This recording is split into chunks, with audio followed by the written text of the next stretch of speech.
I've got a ton of gravel in my shoes. Bonjour à tous, aujourd'hui on va parler du Yoga Book de Lenovo. Si vous avez regardé ma première vidéo de unboxing et de prise en main sur le Yoga Book de Lenovo, effectivement je vous expliquais que j'ai eu la chance d'être sélectionné par Lenovo pour faire partie de leurs 50 testeurs officiels pour tester cette tablette. Aujourd'hui on va la regarder sous un angle un petit peu différent. La Yoga Book est vraiment intéressante pour plusieurs choses. La toute première chose qui est intéressante sur cette Yoga Book de Lenovo, c'est le multimode, c'est-à-dire qu'on peut l'utiliser de différentes manières et ça c'est vraiment intéressant. Il y en a en tout 4. 4, si vous en trouvez d'autres, dites-le moi en commentaire parce que pour l'instant, je n'en connais que 4. La toute première, vous l'ouvrez complètement, vous la retournez et ça vous fait une tablette que vous allez pouvoir utiliser à la verticale ou alors à l'horizontale. Bon, jusque-là, je vous apprends rien, c'est une tablette somme toute assez classique. Il existe deux versions, soit une version Android, soit une version Windows 10. Moi, personnellement, je l'ai sous Windows 10. On va pouvoir, deuxièmement, l'utiliser en mode tablette, mais cette fois-ci, en l'ouvrant légèrement, ce qui va vous permettre effectivement de la reposer, de la poser sur un socle et de pouvoir après regarder des choses, que ce soit des séries, que ce soit différentes choses. Vous pouvez aussi utiliser comme ça dessus en pianotant, en faisant des actions, différentes actions dessus.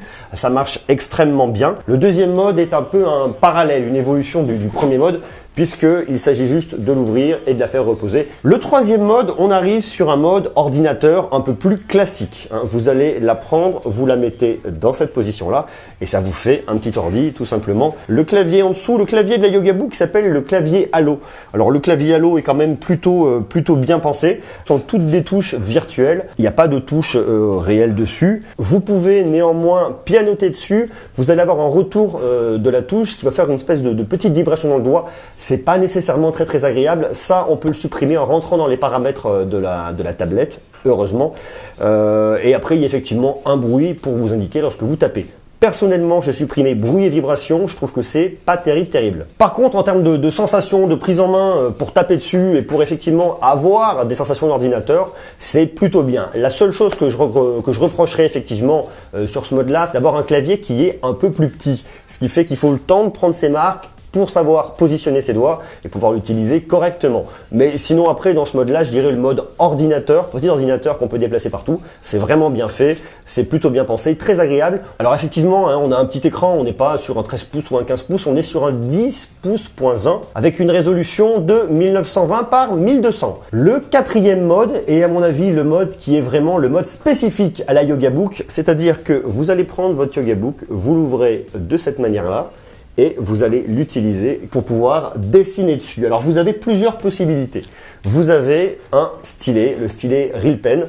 Vous avez soit la solution de mettre une mine, auquel cas vous allez utiliser le carnet de notes que vous allez poser sur votre Yoga Book et vous allez pouvoir dessiner, écrire et faire pas mal de choses dessus. La possibilité suivante, c'est de mettre une mine qui n'a pas d'encre, qui est effectivement inclus directement avec votre stylet.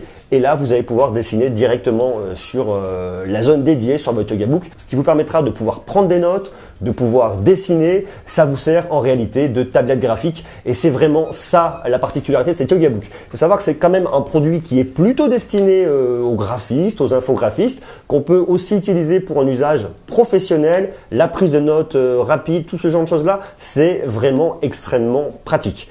Moi qui ne suis pas graphiste, j'ai beaucoup de plaisir à l'utiliser. Alors je ne vais pas me mettre à dessiner demain, je suis de toute façon, si j'avais eu un talent dans ce domaine, ça se saurait depuis bien longtemps. Mais pour l'utilisation professionnelle, je dois reconnaître que l'outil est pratique parce qu'il est petit, il est compact, on le met dans un sac et on l'emmène partout avec soi. Mais ça, on en reparlera très prochainement dans une prochaine vidéo. Même si cette Yoga Book présente 4 modes, pour moi, il y en a réellement 3.